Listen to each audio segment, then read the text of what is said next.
Aduh, peningnya, mana satu primary colour ni? Ni apa? Ni apa? Awas apa? Pernah tak bila korang confuse mana satu colour untuk primary colour?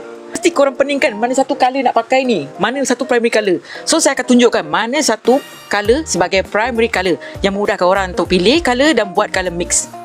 So untuk warna kuning kita ada lemon yellow dengan yellow pale. So dua-dua ni sebagai primary colour. Kedua ialah warna biru. Saya boleh suggestkan ultramarine dengan pitalo blue. So dua-dua ni boleh pakai untuk primary colour warna biru. Yang ketiga ialah warna merah. Merah paling tricky sikit. So kalau yang kita ada ni ialah permanent red, scarlet dengan crimson. Cuma crimson ni dia agak gelap sikit lah merah dia. Tapi kalau korang masih pening juga tak tahu mana satu primary colour, korang boleh, bila korang datang ke art shop, korang boleh tengok set ni.